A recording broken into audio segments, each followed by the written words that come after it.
ولرئ. په ازموینه کې د ګډون کوونکو مکلفتونه اوس کله تاسې هغه مرحلې ته راورسېدئ چې په امتحان کې عملا اشتراک کوئ او عملا امتحان ورکوئ، څه کارونه باید وکئ او څه مکلفتونه لرئ. دغه موارد ته باید جدي توجه وکئ او پاملرنه وکئ تر څو په ازموینه کې تاسو د تخنیکي یا علمي مشکل سره مخ نشئ یا د ازموینې نه پاتې نشئ. اول مخکې له ازموینې نه باید خپل کارت ترلاسه کړئ چې هغه هم د مربوطه لیسې لخوا یا د ازموینې ملي ادارې نه هغه خپل کارت ترلاسه کوئ. وروسته د کارت نه د ازموینې د پایل نه مخکې تاسې باید د ازموینې محل ته ځان راورسوئ. کوم په کارت کې چې مشخص شوی اصلي پیژندپاڼه یا تذکره یا اصلي پاسپورت د ځان سره ولرئ، د شمولیت کارت له ځان سره ولرئ، په امتحان کې قلم باید د ځان سره ولرئ، خودکار قلم، او بهتره ده او اعلی ده چې هغه قلم باید تور قلم وي، توش نه وي او ډېر رنګ د نشر نشي یا خپور نشي. او ښه خبره دا ده چې قلمونه 2-3 قلم ولرئ چې احیانا د تخنیکي مشکل سره مخ نشئ. بل مهم شی چې دا د امتحان په ورځ کې تاسو باید الکترونیکي وسایل ونه لرئ چې تاسو د کارت په شا کې دا ټول راهنمایي درته لیکل سوی وي، هغه باید په دقت ولولئ، لکه ټلیفون، ګوشکي، بلوټوټ، کامره، سمارت واچ یا هغه زیرک ساعتونه یا نور د ازموینې اړوند هغه الکترونیکي او تخنیکي وسایل، فلاش، میموري، هر هغه شی چې د هغه نه د نقل یا د تخطي تصور یا امکان شته هغه د تاسو د امتحان د باطلېدو سبب کیږي او په امتحان کې د داخلېدو اجازه هم نه ورکول کیږي. بنان دا شیان باید له ځان سره ونه لرئ. بله مرحله چې دا کله چې تاسو صنف ته داخلیږئ تاسو د حاضري له مخې د ممتحن استاد لخوا د حاضري د شمیرې او د آی ډي نمبر د شمیرې په اساس په یو منظم ترتیب باندې په صنف کې کینول کیږئ. کله چې د تا جای مشخص شو نو ګډونوال یا فارغ مکلف ده چې د امتحان تر پایه پورې په مغه چوکۍ یا په مغه جای ناست وي. که چیرې د خپل جای تغیروي نو د ته تخنیکي مشکل ایجادیږي.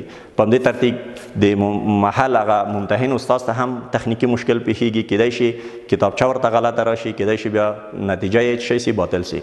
نو بنان په خپل مربوطه ځایونه چې د ممتحن استاد لخوا درته مشخص کیږي د شیرونه تر ختمه به په مغه جای کې ناست او امتحان شروع بم له مغه جای نه کوي، اسناد بم له مغه جای نه بیرته استاد ته تسلیموي. دې نه وروسته چې تاسې جای مشخص شو د امتحان اړوند هغه دوه مهم اسناد چې یو ځوابپاڼه ده او بل د پوښتنو کتابچه ده دا تاسو ته درکول کیږي. په دې بخش کې بیا د اړوند استادانو لخوا تاسو ته راهنمایي کیږي یا لارښوونه کیږي چې د خپل کتابچو د صحت نه او د صحت نه اطمینان حاصل کړي. یعنی خپل د کارت آی ډي نمبر، د کتابچه آی ډي نمبر او د ځوابپاڼو آی ډي نمبر دا سره تطبیق کوي، مطابقت ورکوي چې درې واړه یو آی ډي وي، فرق ونه لري. دا بیا استادان در سره راهنمایي کوي. وروسته له هغه نه کله چې امتحان خلاصیږي او د امتحان په جریان کې د ممتحن استاد چې په صنف کې تاسو ته ولاړ وي ټول لارښوونې چې د هغه لخوا تاسو ته کیږي دا به ډېر په دقت او په آرامي واورئ او عملي یې کوي. بدون د ممتحن استاد د راهنمایي یا لارښوونې نه یا د هغه له اجازې نه بغیر اضافي کارونه، اضافي لیکنې او اضافي کارونه په ورق کې باید تاسې ترسره نه کوئ، ځکه دا د تاسو د نتیجې د بطلان سبب کیږي یا د تاسو د ناکامي سبب کیږي. بل مهم شی چې ده په مربوطه ځوابپاڼه کې لکه مخکې چې تاسو ته په مخکیني سلایډ کې ویلې هلته یو مشخص جای ده چې خپله ګډونوال یا داوطلب په هغې کې باید مشخص امضا وکړي په مربوطه چوکاټ کې. په همدې ترتیب ممتحن استاد هم په خپل جای کې باید په پارچه کې امضا وکړي، د بایومیټریک ټاپه هم پکې وشي، وروسته بیا د تاسو امتحان تکمیلیږي. د ازموینې په جریان کې لکه مخکې چې ویلې بیا هم د تاسو بایومیټریک کیږي چې تاسو سره اصلي تذکره باید موجود وي او په ځوابپاڼه کې د بایومیټریک مهر باید ولګول شي. بل مهم دنده چې ده په ازموینه کې د بېنظمي څخه جدي توګه ډډه وشي، ځکه ازموینه 3-4 ساعته وخت لري. که چیرې تاسې بېنظمي وکړئ د وخت د ضایع کېدو سبب ګرځي چې تاوان یا ضرر بیا بیرته تاسو ګډونوالو ته رسیږي.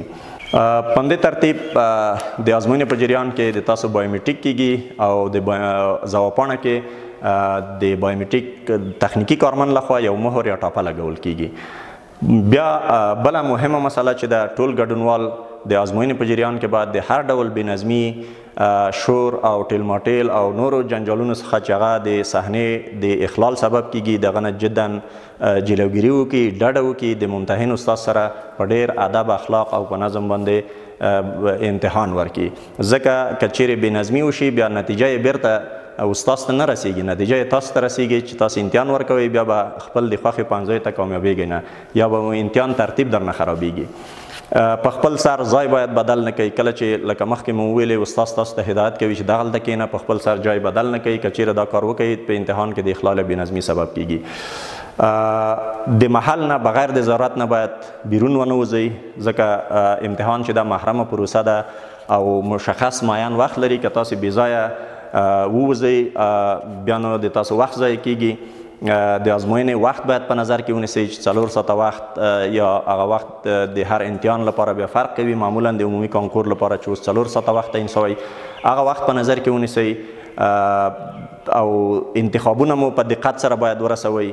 البته دا هم د اړوند استاد د رهنمایي په اساس انتخابونه مو په دقت سره ورسوئ، ځکه د ټول امتحان هغه آخري پایله یا نتیجه د تاسو انتخاب ده. که چیرې سوالونه مو ښه حل کړي وي او انتخاب غلط وکړئ، بیا مو خپل اړونده یا د خوښې پوهنځیو ته نه معرفي کیږئ. په دې کې باید دقت وکړئ.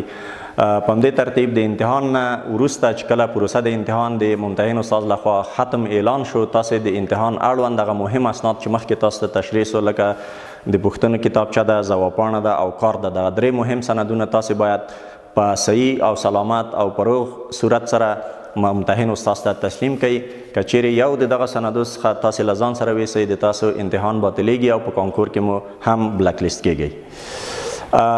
دغه وسایل چې دلته په تصویر کې تاسو ګورئ الکترونیکي وسایل بلل کیږي چې دته د امتحان په صحنه کې د راوستلو اجازه نشته، لکه هوشمند ساعتونه دي یا زیرک ساعتونه دي، ګوشکي دي، کامرې دي، کالکولیټر یا ماشین حساب ده، بلوټوت ده، موبایل ده، که هغه غټ موبایل وي، ساده موبایل وي، هر رقم موبایل چې وي، یعنې هیڅ نوع تخنیکي وسایلو ته اجازه نشته چې تاسو راوړئ ځان سره.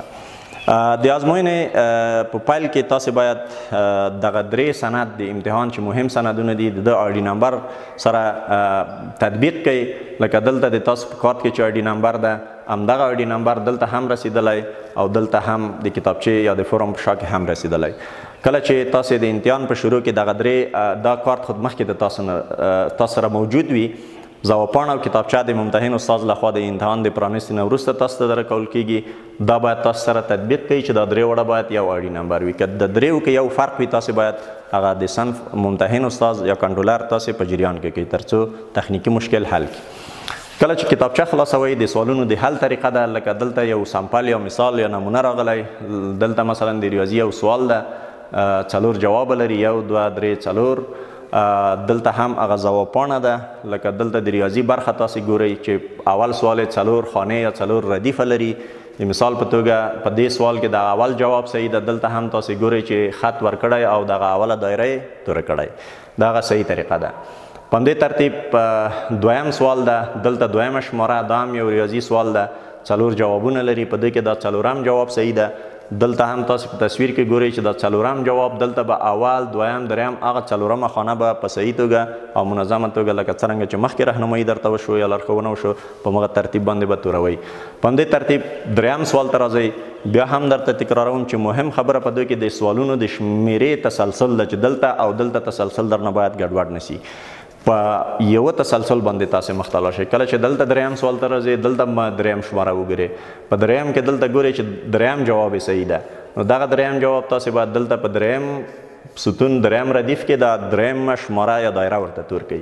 په همدې ترتیب 4م سوال، 5م سوال ټول به خپله مربوطه ردیف کې هغه دایرې ورته رسوئ.